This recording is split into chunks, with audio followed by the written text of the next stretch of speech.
She is nothing to me. I, Kael of Valdris, Alpha King of the North, reject you. The scar on her shoulder burned like it always did when she remembered. You will regret this, brother. She is not yours to claim. Watch me. Of all the wounds she carried, his was the one that never healed. 3 years she had survived without him. 3 years of silence, of shadows, of learning to breathe with half a soul. And now, as the music played and another man's hands rested on her waist, she felt it. That familiar pull. That monstrous tether she could never sever. He was here. And the fury radiating from across the hall told her everything she needed to know. The Alpha King had finally found what he had thrown away. The servants' quarters were still dark when Alira opened her eyes that morning, her body already aching from yesterday's labor. She lay still for a moment, staring at the stone ceiling, counting the cracks she had memorized over 3 years of exile. 17 cracks. 17 reasons to keep breathing. She rose before the bell, as she always did. The other servants learned quickly not to question why the scarred woman with the dead eyes trained in the courtyard before dawn, why her movements carried the precision of someone who had once fought beside warriors instead of scrubbing their floors. The training grounds behind the servants' hall were little more than a patch of dirt and a wooden post wrapped in fraying rope. But it was enough. Alira drew the rusted blade she had stolen from the armory's discards and began. Strike. Pivot, block, breathe. Her muscles remembered what her heart tried to forget. She had been trained by the finest swordmasters in Valdris. She had sparred with future generals, had earned her place among the elite guard before everything shattered. Strike, pivot, block. Do not think about him. The scar on her shoulder throbbed. It always did when her emotions slipped. The incomplete mark. The half-finished bond that Kael had started and never sealed. A permanent reminder that she had once belonged to someone who decided she was not worth keeping. You will break that post if you keep attacking it like it owes you money. Alira spun, blade raised, and found a young woman watching from the doorway. Nessa, one of the kitchen workers, with her perpetually flour-dusted apron and eyes that saw far too much. The post can handle it, Alira said, lowering her weapon. Can you? Nessa walked closer, her gaze dropping to Alira's shoulder where the scar peeked above her worn tunic. You were screaming in your sleep again last night. The whole corridor heard. Alira felt heat crawl up her neck. The dreams had been getting worse. Flashes of golden eyes, of hands that once held her like she was precious, of a voice whispering words that turned to poison. It was nothing. It was his name. Nessa's voice was soft, free of judgment. You called out for Kael. The name hit Alira like a physical blow.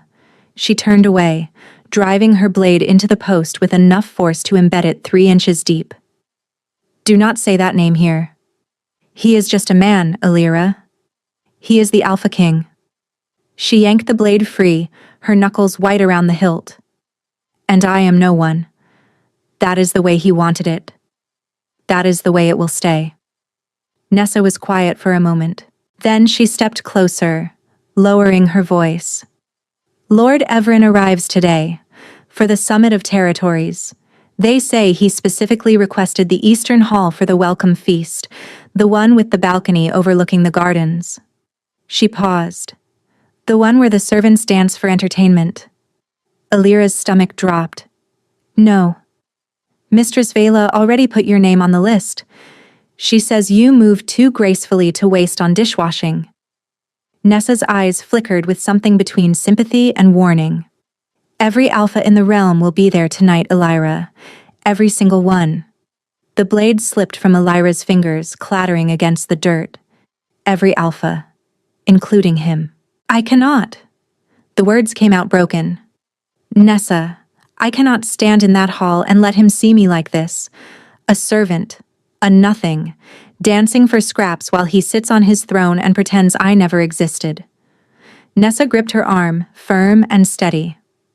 Then do not dance for scraps. Dance for yourself. Let him see what he destroyed. let him choke on it. Illyra met her friend's gaze, and somewhere beneath the terror, something else flickered. Not hope. She had buried hope long ago. This was darker. This was sharper.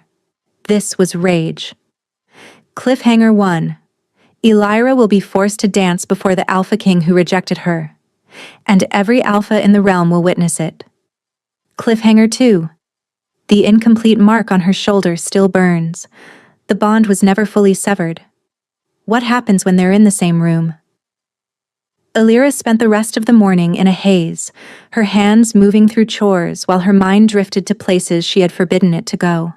She remembered the first time she saw Kyle. She was 16, a newly appointed trainee in the Royal Guard, and he was the crown prince who moved through the training grounds like a storm given flesh. His silver-black hair fell across eyes the color of molten amber, and when he fought, even the veterans stopped to watch.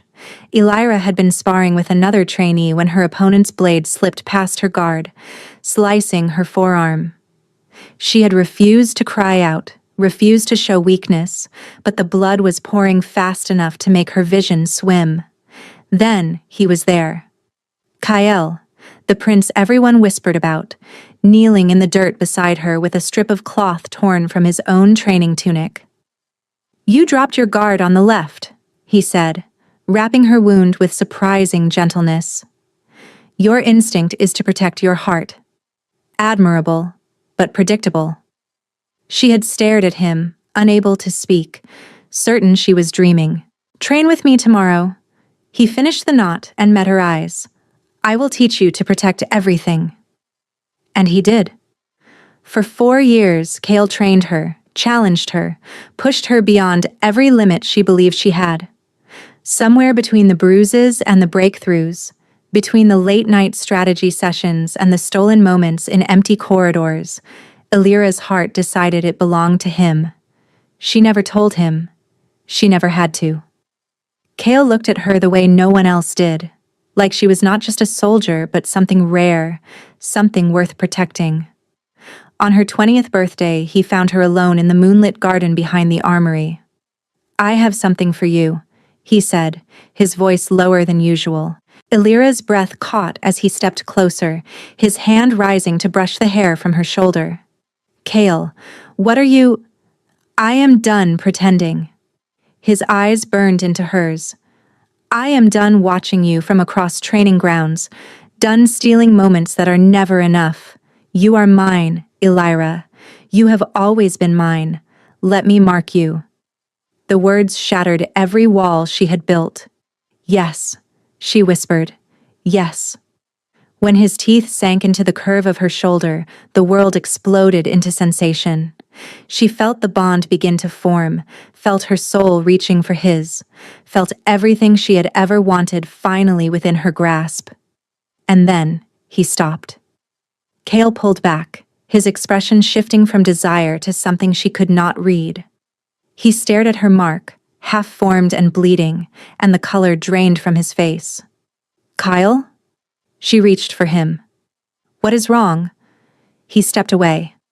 One step, then another, and the distance between them became a chasm. This was a mistake. The words did not make sense. "What?" "I cannot do this, Illyra." His voice was ice where moments ago it had been fire. "I am to be Alpha King. The council has chosen my mate, a woman of proper bloodline, of political value. You are—" He swallowed. "You are not that." She felt the bond between them straining, incomplete, screaming for resolution. "You marked me. You chose me.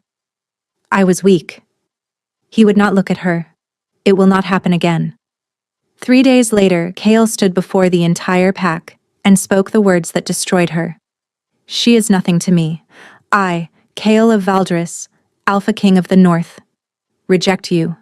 Illyra of no house, no bloodline, no worth. You are cast out from this pack. You will not return." Illyra had not begged. She had not cried.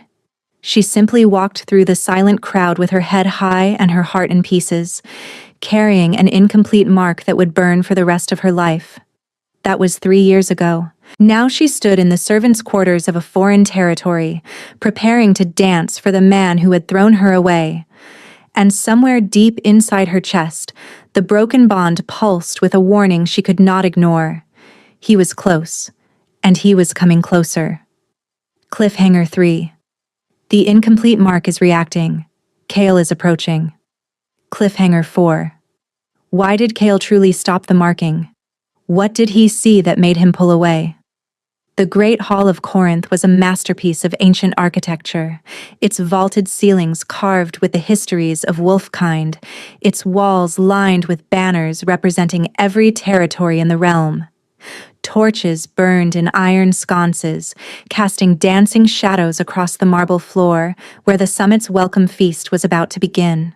Elira stood in the corridor with the other servants chosen to perform, her hands trembling despite every effort to still them.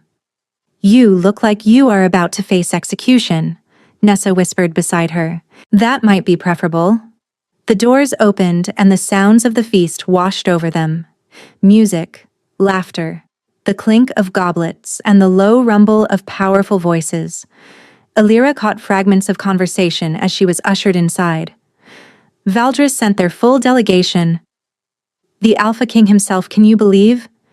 They say he still has not taken a mate, even after rejecting the council's choice. Elira's heart stuttered. He rejected the council's choice, the woman he had thrown her away for? She had no time to process this before a warm hand caught her elbow. "You must be the one Mistress Vela spoke of." Elira turned and found herself face to face with a man whose presence radiated calm authority. His hair was the color of burnished copper, his eyes a deep forest green, and his smile carried a warmth that seemed entirely out of place among the cold politics of the summit. "Lord Evren," she breathed, dropping into a hasty bow. "Please." He raised her gently. "No bowing. I despise formality." His eyes swept over her face with an interest that made her pulse quicken. "Vela said you were graceful, but she failed to mention you were also beautiful." Heat flooded Elira's cheeks. "My lord, I am just a servant. You are a woman who moves like she was trained to fight wars." Evren tilted his head, studying her. "That is far more interesting than any title." He extended his hand. "Dance with me, not as entertainment, as my guest." Elira stared at his offered palm, her mind racing. This was the Alpha of Corinth, one of the most powerful territories in the realm, asking her to dance as an equal. I cannot." "You can." Evren stepped closer, his voice dropping. "I saw you in the courtyard this morning, training before dawn. I saw the fire in you that everyone else seems determined to ignore. One dance, Elira. Let them see what you truly are." How did he know her name? How long had he been watching? Before she could answer, the incomplete mark on her shoulder erupted with searing heat. Elira gasped, her hand flying to the scar. Evren's brow furrowed with concern, but she barely registered it. Because across the crowded hall, through the sea of bodies and banners and flickering torchlight, she felt him. Her eyes found Kale without conscious thought. The Alpha King of Valdris stood frozen at the entrance of the great hall, his amber gaze locked onto her with an intensity that stopped her breath. He looked exactly as she remembered, and nothing like she remembered. Harder, colder. His jaw carved from granite, his eyes blazing with something between shock and fury. And then those eyes shifted to Evren's hand, still extended toward her. Elira watched the Alpha King's expression darken into something terrifying. And she made her choice. She placed her hand in Evren's. Cliffhanger 5.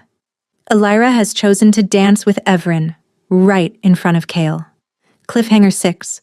Kale's fury is rising. The pack will feel it. What will he do? Cliffhanger 7. Evren has been watching her. Why? What does he want? The music shifted as Elira stepped into Evren's arms.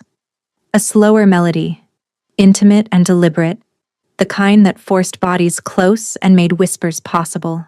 She could feel Kale's gaze like a brand on her skin. The incomplete mark throbbed in rhythm with her heartbeat, a traitor pulse that screamed his name with every beat. "You are trembling," Everin murmured, his hand steady on her waist. "Is it fear or anticipation?" "Neither." Alira forced her spine straight. "It is cold." "Liar."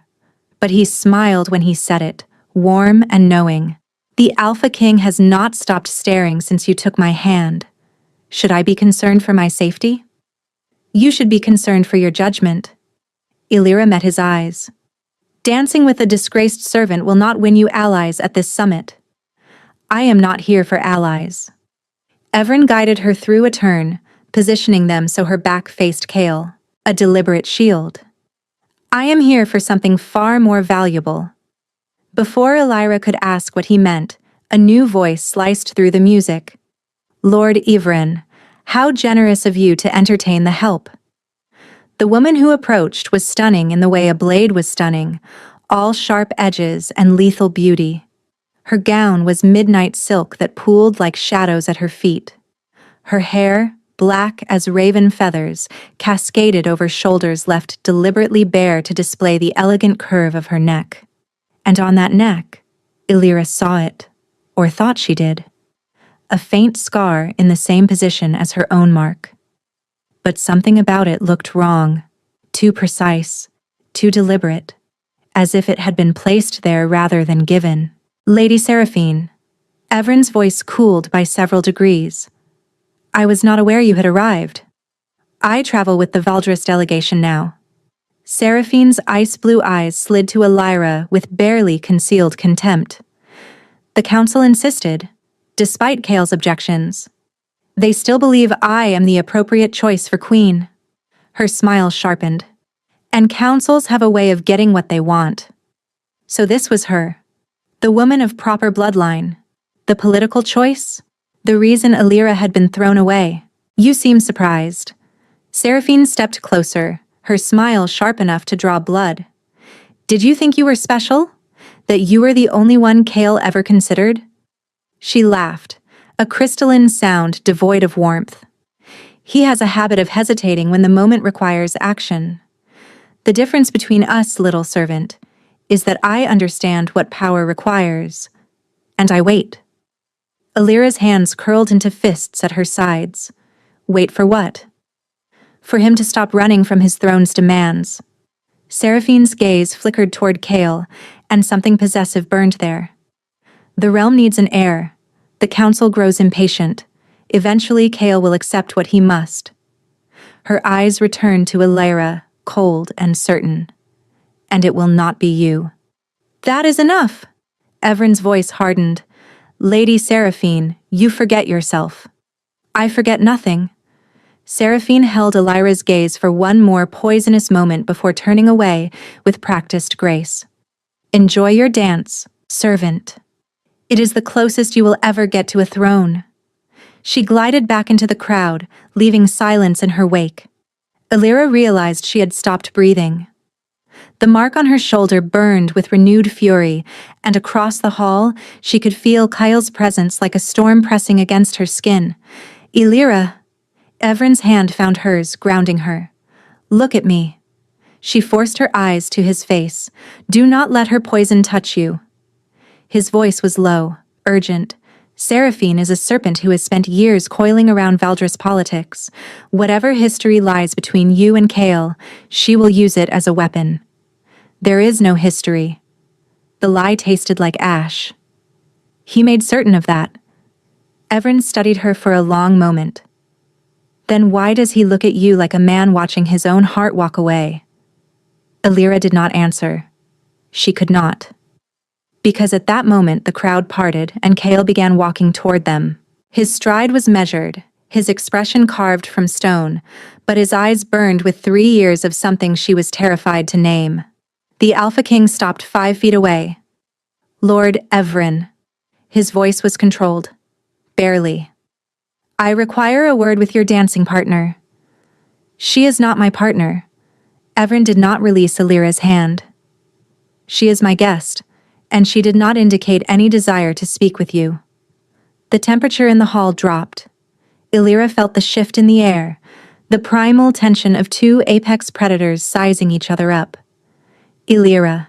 Kale said her name like a command and a prayer tangled together. 5 minutes, that is all I ask. Nessa's voice echoed in her memory. Let him see what he destroyed. Let him choke on it. Illyra lifted her chin. You may have 5 minutes, Alpha King. She pulled her hand from Evren's grasp. After that, I return to my duties. Some of us have work to do. The flicker of pain across Kale's face was almost worth the agony of standing this close to him. Almost. Cliffhanger 8. Kale and Illyra are about to speak alone for the first time in 3 years. Cliffhanger 9. Is Seraphine's mark real or fabricated? What is her true game?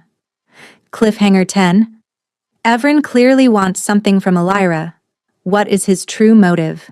The balcony overlooking the gardens was empty save for moonlight and ghosts. Illyra stood with her back to the stone railing, arms crossed, every muscle in her body coiled tight. Kale paced before her like a caged predator, his hands flexing at his sides as if he did not know what to do with them. 3 years. 3 years of silence, and now he could not even look at her. Speak, Illyra said flatly. Your 5 minutes are bleeding away. Kale stopped pacing. His jaw worked, and when he finally met her eyes, the raw emotion there nearly buckled her knees. You should not be here. Of all the things she expected, that was not it. Excuse me? Corinth. Evren. This summit. Kale stepped closer, his voice dropping. You do not understand what you have walked into. I understand perfectly. Illyra held her ground despite every instinct screaming to retreat. I was cast out of Valdris with nothing. I survived however I could. If that means scrubbing floors and dancing for foreign lords, then that is what I do. Evren is not some kind lord offering charity. Kale's eyes blazed. He is a strategist. Everything he does serves a purpose. And what purpose would a disgraced servant serve? Kale's silence was damning. Tell me, Illyra pressed, her voice cracking despite her efforts. What could he possibly want from someone who is nothing? The word hung between them. Nothing. The same word Kale had used to destroy her. You were never nothing. The confession seemed ripped from somewhere deep inside him. Illyra, I do not. She raised her hand, stopping him cold. You do not get to rewrite history because it has become inconvenient. You rejected me. Publicly. Completely. You called me worthless in front of everyone I had ever known, and then walked away while my entire world burned. I know. Then what could you possibly have to say to me now? Kale closed the distance between them in 2 strides. He did not touch her, but he stood close enough that she could feel the heat radiating from his body, close enough to see the shadows beneath his eyes that spoke of sleepless nights. The mark, he breathed. Does it still burn? Illyra's hand flew to her shoulder involuntarily. Mine does. Kyle's voice was barely audible. Every single day. Every single night. It burns for you, Illyra. It has never stopped. The confession hit her like a physical blow. Then why? The question tore from her throat before she could stop it. Why did you do it? Why did you destroy us? Something closed off in Kale's expression. He stepped back, the walls slamming down so fast Illyra could almost hear them. Some truths are too dangerous to speak. That is not an answer. It is the only one I can give. He turned toward the balcony doors. Stay away from Evren, Illyra. Whatever he promises you, it is not what it seems. And then he was gone, leaving her alone with the moonlight and questions that burned worse than any scar. Cliffhanger 11. Kale's mark still burns for her. The bond is not dead. Cliffhanger 12. What truth is too dangerous for Kale to speak? Why did he really reject her? Cliffhanger 13. What is Evren's true purpose? Illyra did not sleep that night. She lay in her narrow bed in the servants' quarters, staring at the ceiling, replaying every word Kale had spoken until they lost all meaning. Stay away from Evren. The warning echoed alongside the memory of Evren's kind eyes, his steady hands, and his words that had made her feel seen for the first time in years. At dawn, a knock came at her door. Elira opened it to find a messenger in Corinth's colors holding a sealed letter. From Lord Evren, miss. He requests your presence in the Eastern Garden at midday.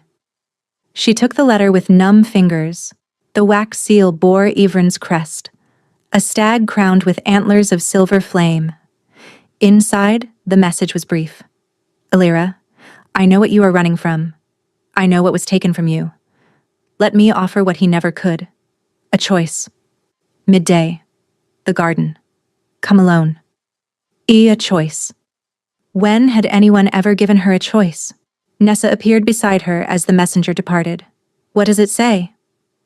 Lord Evren wants to meet me. Elira folded the letter carefully. Privately. Nessa's expression flickered with something unreadable. And the Alpha King? After last night? Kale's face flashed through Elira's mind. The pain in his eyes. The confession about his mark. The warning she did not understand. Some truths are too dangerous to speak. But Kale had spent 3 years in silence.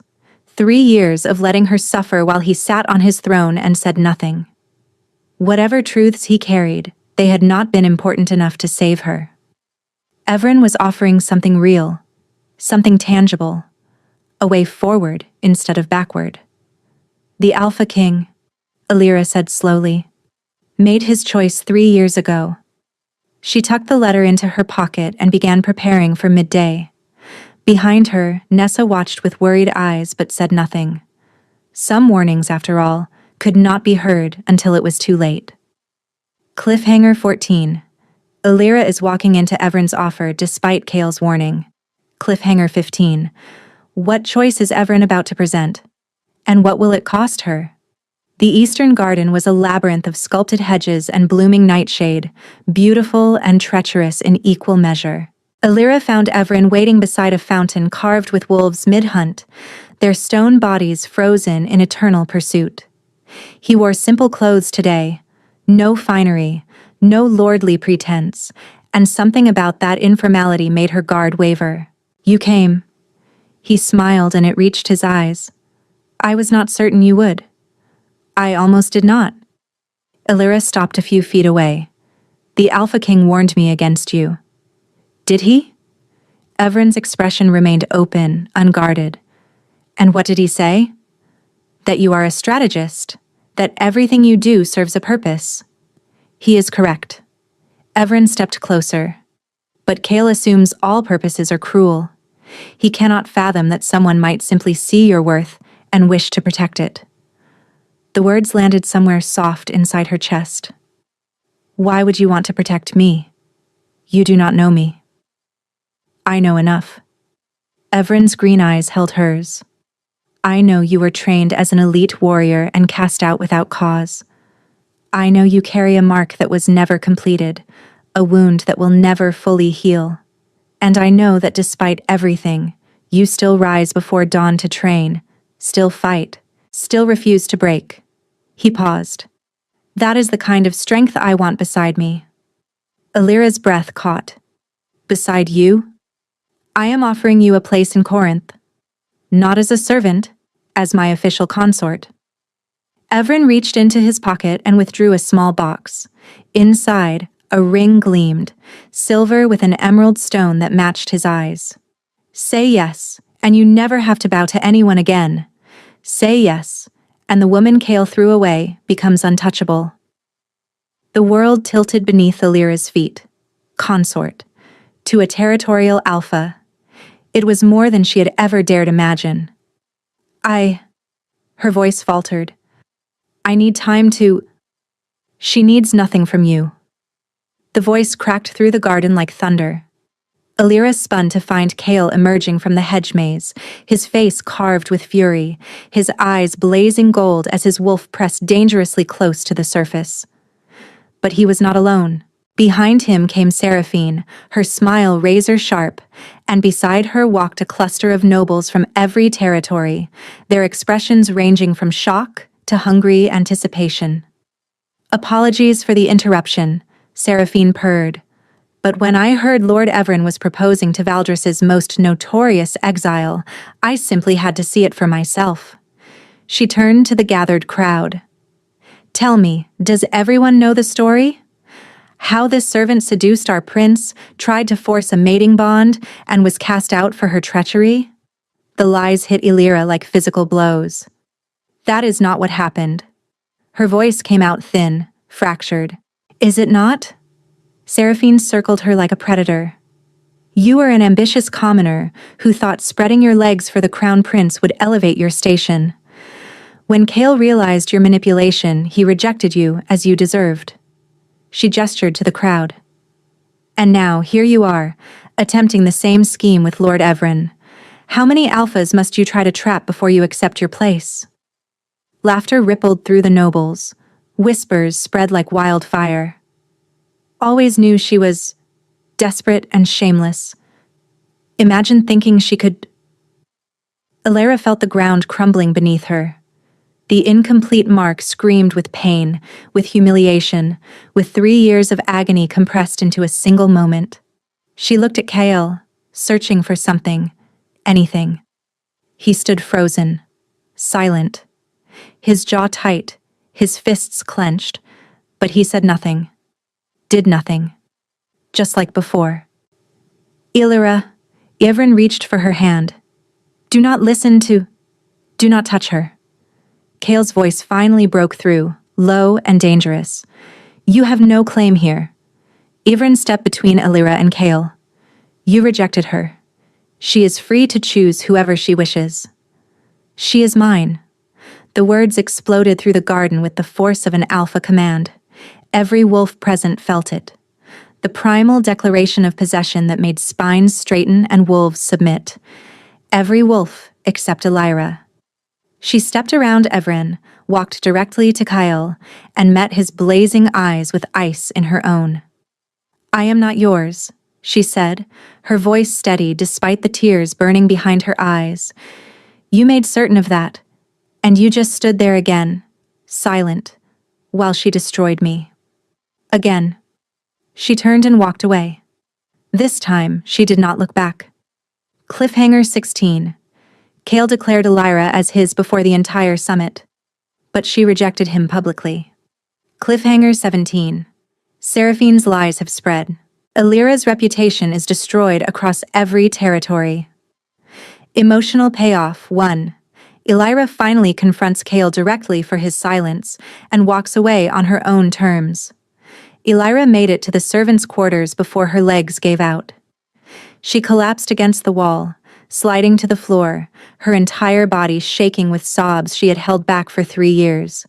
The incomplete mark burned like someone had pressed a hot iron to her shoulder, and she clawed at it, desperate to tear it from her skin. "I hate you," she whispered to the empty room. "I hate you. I hate you. I hate you." She did not know if she meant Kale or herself. The door burst open. Illyra scrambled to her feet, expecting Nessa, expecting guards, expecting anyone but the man who actually stood there. Kale filled the doorway, chest heaving, eyes wild with something beyond fury. His wolf was so close to the surface that his features seemed to shift, bones pressing against skin, canines extending past human limits. "Get out!" Illyra snarled. "No." He stepped inside and closed the door behind him. "You will hear me. You will finally hear me. I have heard enough of your silence. Then hear my words." Kyle crossed the room in 3 strides and dropped to his knees before her. The Alpha King of Valdris, on his knees before a servant. Illyra stopped breathing. Everything Seraphine said was a lie. Kale rasped. "You know this. You live the truth. But I could not defend you without revealing something that would have put you in far greater danger." "What are you talking about?" Kale's hands trembled as he reached toward her, stopping just short of touching her face. "The night I marked you, I saw something. When my teeth broke your skin, when our bond began to form, I saw your wolf." Illyra shook her head. "I do not have a wolf. I never shifted. That is why I was considered worthless. You have a wolf. Kale's voice cracked. The most powerful wolf I have ever sensed. She was there, Alira, waiting, dormant. And when I touched her through the bond, I understood what you are. What I am. You carry the bloodline of the first pack. The original wolves. The ones who walked with gods before recorded history. Kale's eyes glistened. If the council knew, if any alpha knew, you would become the most hunted woman in the realm. They would cage you, breed you, and use you to create armies of wolves with power beyond imagination. The words refused to arrange themselves into meaning. That is impossible. I wish it were. Kale finally touched her, his hands cupping her face with devastating gentleness. I rejected you to protect you. I cast you out so no one would look twice at a disgraced servant. I destroyed us so you could survive. Alira felt tears streaming down her cheeks. You should have told me. I could not risk it. Could not risk anyone reading it in your eyes, sensing it in your fear. You needed to believe you were nothing so the rest of the world would believe it too. His forehead dropped to hers. But I have watched you every day since. I have sent guards to every place you traveled, paid servants to ensure you were safe, burned myself alive with wanting you while you thought I had forgotten. Kale, I will spend the rest of my existence earning your forgiveness. His voice dropped to a whisper. I will crawl if you need me to. I will bleed if that is what it takes. But I cannot watch another man touch you. I cannot pretend the bond between us does not exist. My wolf has been dying without you, Alira. I have been dying without you. She should push him away. She should demand more answers, more proof, and more time. Instead, she did something she had promised herself she would never do again. She let herself feel hope. The mark, she breathed. You never completed it. I was afraid. The confession seemed to cost him everything. Afraid that finishing the bond would make it impossible to let you go. Afraid I would doom you by keeping you. And now? Kale pulled back enough to meet her eyes.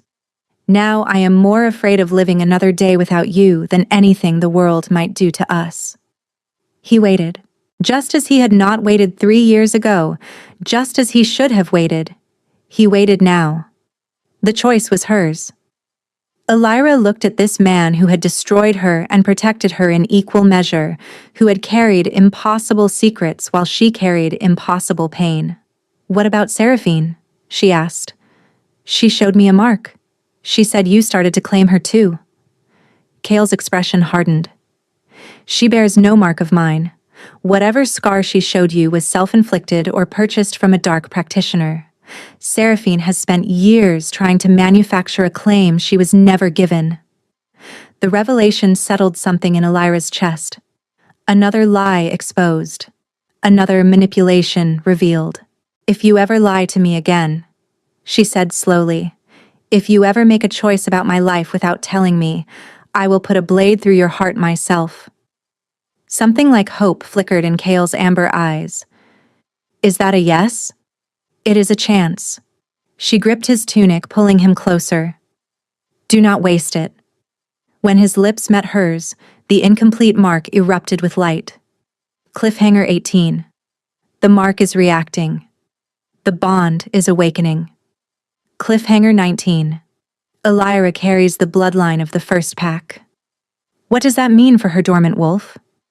Emotional payoff, too. Kale's true reason for the rejection revealed. He was protecting her. Emotional payoff 3.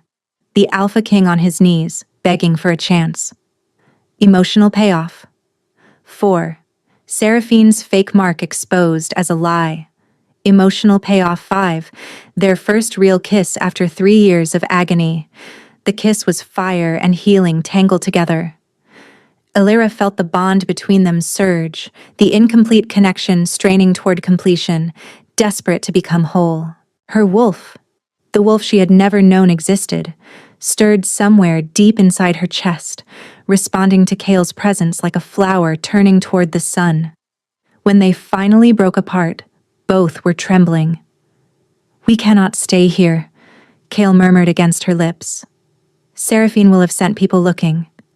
She knows something changed between us." "Let her look. Illyra." He pulled back, his expression serious despite the hunger still burning in his eyes. "She is more dangerous than you realize. Her family has spent generations positioning themselves for the Valdris throne. If she discovers what you truly are, she will not rest until you are destroyed." The mention of Seraphine's name was enough to cool the heat between them. Illyra stepped back, her mind beginning to function again. "Then what do we do?" "We leave. Tonight. I will take you to the northern fortress, to the place where my mother's line originated." Kale reached for her hand. "There are elders there who can help you understand your bloodline, help you awaken your wolf safely. And the summit? Your duties as Alpha King? Mean nothing if I lose you again."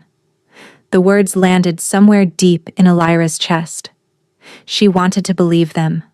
Gods. She wanted to believe everything he said. But 3 years of pain did not dissolve with a single kiss. "I need time," she said carefully, "to process this, to understand what I am, to decide if I can truly trust you again." Pain flickered across Kale's features, but he nodded. "Whatever you need. And I want answers. All of them. No more secrets. No more decisions made on my behalf. If we do this, we do it as equals." "Agreed." The door burst open for the second time that night. Avrin stood in the entrance, his expression shifting from alarm to confusion to something harder as he took in the scene before him. Kale and Illyra standing close together, her hands still clasped in his, the air between them thick with everything that had just passed. "So," Avrin's voice was carefully neutral, "I see the Alpha King has decided to fight for his claim after all." "Lord Ivrin," Illyra released Kyle's hand, stepping forward. "I owe you an explanation." "You owe me nothing." But there was hurt beneath the composure, a flicker of genuine disappointment that made guilt twist in Illyra's stomach. "I offered you a choice. It seems you have made one." "It is not that simple. It never is." Evren's eyes moved to Kale, and something dangerous passed between the two alphas. "Treat her well, Valdris, because if you destroy her again, there will be no realm large enough to hide you from my wrath." Kale's jaw tightened, but he inclined his head. "Understood." Evren held Illyra's gaze for one long moment. "The offer stands. If you ever need sanctuary, Corinth's doors are open to you. Always." Then he was gone, leaving Illyra with a strange ache in her chest.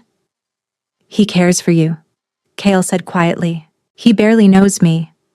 Sometimes that is enough." There was no jealousy in Kale's voice, only a weary acceptance. "I cannot blame him. One conversation with you is enough to become captivated." Illyra turned to face him. Pretty words. Truth. He reached out, brushing a strand of hair from her face. "I have spent 3 years watching you from afar, Illyra. 3 years of reports from guards I stationed near wherever you traveled. 3 years of knowing every moment of your suffering and being unable to stop it. You had me followed? Protected." His thumb traced her cheekbone. "There is a difference. Is there? I never interfered with your choices. I only ensured you survived to make them." His hand dropped. "I know that is not enough. I know I took something from you that I had no right to take. But I cannot regret keeping you alive, even if you hate me for it." Illyra studied his face, searching for deception and finding only exhaustion, longing, and a desperate hope that matched the flicker in her own chest. "I do not hate you," she admitted. "I wanted to. Gods know I tried, but the bond would not let me, and I do not think my heart would have either." Kale's eyes closed briefly. When they opened, they were bright with moisture he was clearly fighting to control. "We should go," he said roughly, "before Seraphine makes her next move." "What about Nessa? I cannot leave without..." Your friend will be brought to the northern fortress. Anyone you care about will be protected. Kale extended his hand. Do you trust me enough to take it? Illyra looked at his open palm, remembering another moment, another choice, another hand she had refused to take. This time, she reached out. The moment their skin connected, the incomplete mark flared with heat. But it was different now. Not painful, not burning, but warm, welcoming, like coming home. They moved through the castle's servant passages, avoiding the main corridors where Seraphine's spies surely watched. Kale navigated the shadows with the ease of someone who had memorized every escape route, every hidden door, and every forgotten tunnel. You have done this before, Illyra observed. I told you I had been watching over you. His hand tightened on hers. That required learning every inch of every place you stayed. That is either romantic or deeply unsettling. Probably both. Despite everything, Illyra felt a smile tug at her lips. Fair enough. They emerged in a stable behind the castle where 2 horses waited, already saddled, attended by a man in nondescript clothing who nodded at Kale without a word. One of yours? Illyra asked. One of many. Kale helped her mount. I have people everywhere. It was the only way to keep you safe from a distance. As they rode into the night, Illyra felt the mark on her shoulder pulse with each hoofbeat. The bond was awakening. Her wolf was stirring. And somewhere ahead, answers waited. But so did dangers she could not yet imagine. Behind them, in the great hall of Corinth, Lady Seraphine received word that the Alpha King had fled with the servant girl. Her smile could have frozen the sun. Perfect, she murmured. Let them run. It only makes the hunt more satisfying. She turned to the hooded figure beside her. Send word to the Shadow Council. Tell them we have found what they have been seeking. The bloodline of the first pack is alive. The figure bowed and vanished into the darkness, and the night grew colder. Cliffhanger 20. Seraphine has discovered the truth about Illyra's bloodline and contacted the Shadow Council. Cliffhanger 21. Who is the Shadow Council? What will they do with this information? Cliffhanger 22. The bond is awakening. What will happen when it completes? Emotional payoff. 6. Evren's graceful acceptance, proving he was genuinely kind. Emotional payoff. 7. Kale's confession about watching over her for 3 years. Emotional payoff. 8. Illyra admits she does not hate him and takes his hand willingly. The northern fortress rose from the mountains like a crown of black stone, ancient and imposing against the star-scattered sky. They had ridden through the night and most of the following day, stopping only to rest the horses. Illyra's body ached with exhaustion, but the mark on her shoulder had not stopped pulsing since they left Corinth, growing warmer with each mile they traveled north. The fortress was built by the first pack, Kale explained as they approached the gates. Before the territories divided, before the bloodlines scattered, this was where our ancestors gathered to commune with the old gods. And you think I belong here? I think this is where you will discover what you truly are. The gates opened without signal, as if the fortress itself recognized their approach. Inside, torches flickered along walls carved with ancient runes, and the air hummed with a power Illyra could feel vibrating in her bones. An elderly woman waited in the central courtyard, her white hair flowing to her waist, her eyes the pale silver of the moon. Alpha King. Her voice was wind through winter branches. You have brought her at last. Elder Morvain. Kale bowed his head respectfully. I had no choice. Seraphine has learned. I know what Seraphine has learned. Morvain's silver gaze moved to Illyra, and something ancient stirred in those depths. Come, child, let me see you. Illyra dismounted and approached the elder, feeling suddenly small and uncertain. Morvain reached out with gnarled fingers and touched the incomplete mark on her shoulder. The world exploded. Light and sensation crashed through Illyra's body, tearing a scream from her throat. She felt her bones shifting, her skin stretching, her very essence being reshaped by something vast and ancient and utterly beyond her control. Do not fight it. Morvaine's voice echoed from somewhere far away. She has been sleeping for too long. Let her wake. Her wolf. Illyra stopped struggling. She surrendered to the force coursing through her veins, let it carry her past the boundaries of her human form, past the limitations she had accepted all her life. And then she was something else entirely. She opened eyes that saw in spectrums she had never known existed. She breathed in scents that told stories of centuries. She felt the earth beneath massive paws, felt the moonlight singing in her fur, felt the power of 1,000 generations flowing through her blood. Magnificent. Morvaine's whisper reached her enhanced hearing. The legends were true, the bloodline of the first Alpha. Illyra turned her massive head and found Kale staring at her with tears streaming down his face. His wolf was visible just beneath his skin, pressing against his control, desperate to meet her. But he held himself back, trembling with the effort. Shift for her, Morvaine instructed. Let your wolves greet each other properly. Kale needed no further encouragement. His transformation was violent and fast, his human form exploding into a wolf nearly as large as Illyra's own. His fur was silver black, his eyes molten amber, and when he approached her, he did so with a reverence that made her heart ache. Their wolves circled each other once, twice, then pressed their foreheads together. The incomplete mark ignited. Illyra felt the bond slam into place. The connection that had been straining and reaching and bleeding for 3 years finally made whole. She felt Kale's emotions as if they were her own. His relief, his joy, his overwhelming love, his terror of losing her again. And she felt her wolf's response, forgiveness, acceptance, the fierce protectiveness of a mate claimed at last. When they shifted back, both naked and gasping on the cold stone of the courtyard, Illyra found herself crying. I felt you, she whispered. I felt everything. Kale gathered her into his arms, his own tears falling into her hair. As I felt you, as I have wanted to feel you for 3 endless years. Morvaine draped cloaks over their shoulders with the practiced efficiency of someone who had witnessed many such awakenings. The bond is complete, she announced. But you should know what this means. The first Alpha's bloodline carries more than power. It carries responsibility. The ability to command any wolf, the duty to protect all packs, and the burden of those who will seek to use you for their own purposes. Illyra pulled back from Kale's embrace. The Shadow Council. They have been seeking the bloodline for centuries. Morvaine's expression darkened.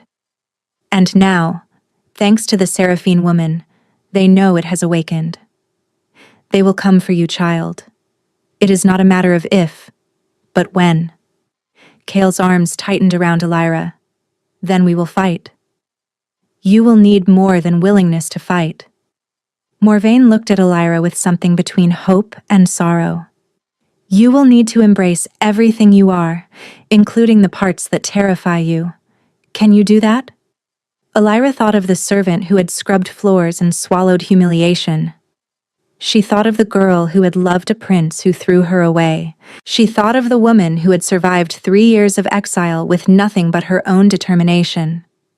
I have survived worse than my own power, she said. Point me toward the enemy. Morvaine smiled, and for the first time it held warmth. You will do. Cliffhanger 23. The Shadow Council is coming. The battle is not over. Cliffhanger 24. Illyra has the power to command any wolf. How will she use it? Emotional payoff. 9. Illyra's wolf finally awakens after a lifetime of dormancy. Emotional payoff. 10. The bond completes. Kale and Illyra are truly mated at last. Emotional payoff. 11. Illyra embraces her power instead of fearing it. The chambers Morvaine provided were ancient and beautiful, carved into the mountain itself, warmed by hot springs that flowed through channels in the stone. Illyra stood before the fire, wrapped in the cloak Morvain had given her, still processing everything that had happened. Her wolf lay quiet in her chest now, not dormant but resting, satisfied in a way that suggested she had finally come home. The door opened behind her. She did not need to turn to know it was Kale. The bond sang with his presence, a constant warmth at the edge of her awareness that she was still learning to navigate. "You should rest," he said softly. "Tomorrow will bring challenges we cannot yet imagine." "And tonight?" Kale moved closer, stopping just behind her. She could feel the heat of him, the barely restrained desire that pulsed through the bond. "Tonight is whatever you need it to be." Alira turned to face him. In the firelight, he looked younger than his 30 years, the weight of the crown momentarily lifted from his shoulders. "I need to know this is real," she whispered. "That I will not wake tomorrow and find it was all a dream. That you will not change your mind again." "Never." Kale cupped her face in his hands. "I changed my mind once to save your life, and it nearly killed us both. I will not make that mistake again. You are my mate, Alira. My equal. My heart. Whatever comes, we face it together." "Together," she echoed, testing the word, finding she liked its weight on her tongue. "Together." When he kissed her this time, there was no desperation, no urgency born of fear. Only tenderness, reverence, a promise sealed with lips and breath, and the gentle press of bodies finding their way to each other. They moved to the bed slowly, learning each other with hands that had waited years for this moment. Kale touched her like she was something sacred, mapping every scar, every curve, every place that made her gasp or sigh. And Alira discovered that her wolf had opinions about intimacy, that the bond amplified every sensation until she could not tell where her pleasure ended and Kale's began. When they finally joined, the world narrowed to just the two of them. The firelight painted their bodies gold and shadow. The connection between them hummed like music.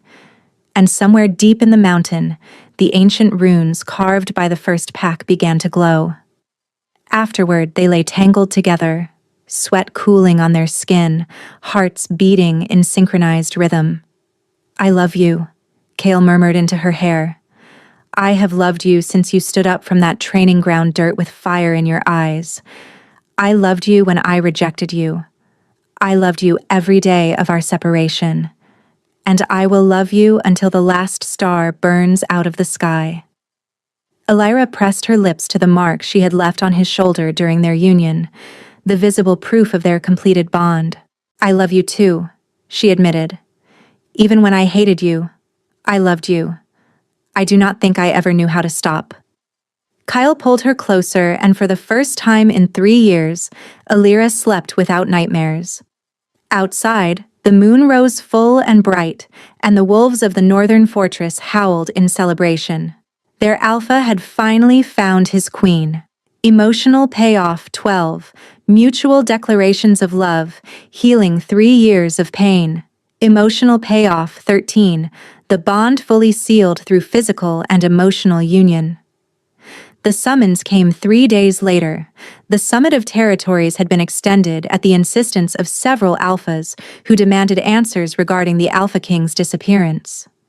Seraphine had spread her poison well, painting Alira as a sorceress who had bewitched the Valdris king, demanding she be brought before the council for judgment. "We could ignore it," Kale said, reading the formal declaration. "Stay here where we are safe." "And let her narrative become truth?" Alira rose from the chair where she had been studying the ancient texts Morvain had provided. "No, I am done hiding. I am done letting others define who I am."